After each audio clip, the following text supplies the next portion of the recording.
Salut tout le monde, c'est Zeldando et on se retrouve pour une nouvelle vidéo sur Animal Crossing New Horizons. C'est enfin le moment de démarrer votre aventure et c'est pour cela qu'aujourd'hui, je vous présente un guide pour vous aider au cours de vos premières heures de jeu à progresser un maximum. Vous pourrez gagner rapidement des clochettes, des Nook Miles, si possible obtenir un peu plus vite la pelle qui est plutôt difficile d'accès dès le début du jeu. Sans plus tarder, commençons. Alors, le premier conseil est de bien choisir son île. Au lancement du jeu, vous avez le choix entre 4 cartes différentes pour votre île et il faudra bien la choisir parce que cela va pouvoir faciliter ou non votre progression. Tout ne sera pas accessible dès le départ, donc autant ne pas se bloquer dans une première zone trop petite. On repère cette zone grâce au logo Animal Crossing sur la carte lors de la sélection de l'île. Je vous recommande plutôt d'en choisir une avec au moins un grand espace ouvert à côté de la mer et entouré par une rivière. Il faut aussi prendre en compte le fait que vous aurez de nombreux bâtiments à placer sur l'île, notamment avant de pouvoir construire les ponts et les rampes. C'est donc un autre paramètre à prendre en compte avant de faire son choix. Mon deuxième conseil est de nettoyer en emplacement avant de construire. Cela paraît banal comme action, mais détrompez-vous, dans New Horizons vous choisirez vous-même les emplacements des bâtiments, le jeu ne cherche pas à comprendre ce qui se passe et détruit alors tout ce qui était à l'endroit sélectionné. Donc avant de confirmer, pensez bien à récupérer tout ce qui peut l'être, il peut s'agir de pépites extraites de roches, des fruits et du bois, mais aussi de mauvaises herbes qui sont une ressource utile au crafting des objets. Pensez également à ne pas détruire les arbres et à ne pas mettre un bâtiment trop proche d'un point d'eau pour ne pas gêner la pêche.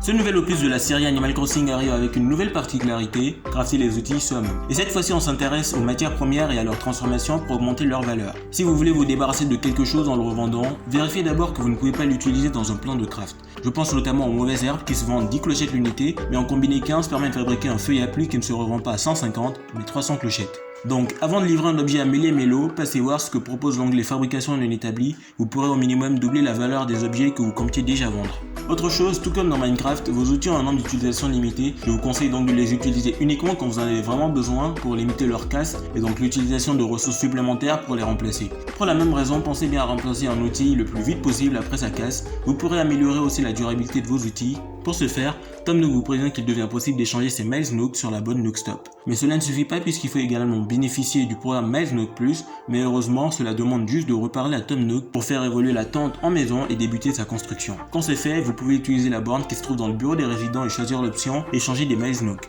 Parmi les produits disponibles, vous trouverez fabriquer de bons outils pour 3000 Miles Nook. Dès que vous avez de quoi l'acheter, votre Nook Phone contiendra les plans pour vos nouveaux outils. La fabrication d'un outil amélioré demandera généralement des matériaux résistants comme les minerais de fer. Un autre conseil, c'est de jouer une fois par jour. Animal Crossing New Horizons propose plusieurs petits événements quotidiens, mais dans la pratique, sachez qu'il y a plusieurs choses qui arrivent forcément une fois par jour et que l'on peut louper, à savoir la bouteille échouée sur une des plages, les cracks fossiles, le sac de 1000 clochettes enterrées, le rocher qui donne des clochettes au lieu de matériaux. Et en plus de cela, il y a bien évidemment le renouvellement quotidien des stocks des différents magasins et la pousse des fleurs et des fruits, mais aussi le bonus de connexion du jour qui s'obtient sur la borne Nook Stop du bureau des résidents. Dans cet opus, il est possible de courir en maintenant le bouton B. Maintenant que vous avez cette information, oubliez totalement le bouton B parce que courir fera fuir presque toutes les créatures. Il serait dommage de ne pas compléter sa collection ou de rater des milliers de clochettes à cause de cela. D'ailleurs, même à la vitesse normale, les insectes les plus rares fuiront devant vous. Je vous recommande donc de toujours faire attention, surtout au moment de passer près de fleurs ou de troncs coupés. L'utilisation d'outils à proximité des insectes et des poissons déclenchera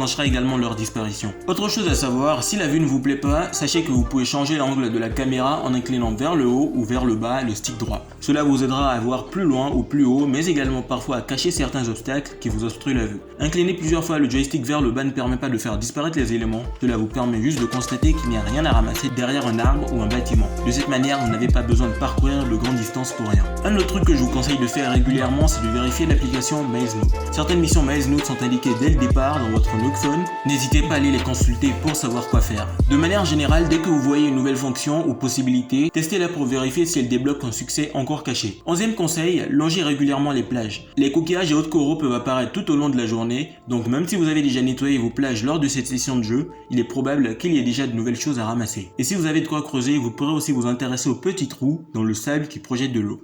Il y a un truc que j'allais oublier de vous dire, sans l'afficher clairement, la progression de cet Animal Crossing New Horizons dépend d'un système de mission-quête. Mais pour autant, il n'y a pas de journal de quête pour vous rappeler l'objectif en cours.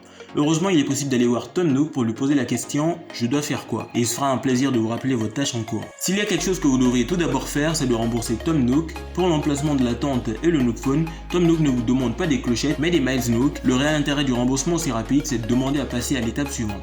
Dès que vous vous êtes acquitté de la somme demandée, reparlez-lui pour l'informer que vous êtes prêt pour la suite. Cela aura un impact sur le jeu dès le lendemain, mais aussi dès maintenant. Vous pourrez faire évoluer votre tente en maison et surtout débuter la construction du musée. Pour ce faire, confiez 5 insectes au poisson au tanuki. Il appellera ensuite Thibaut qui viendra s'installer sur votre île. C'est déjà la fin de cette vidéo, j'espère qu'elle vous a plu. N'hésitez pas à me faire part de vos retours dans les commentaires sur ces conseils. Abonnez-vous si ce n'est pas encore fait. N'oubliez pas le petit like qui fait plaisir et on se dit à très bientôt pour une nouvelle vidéo. A plus!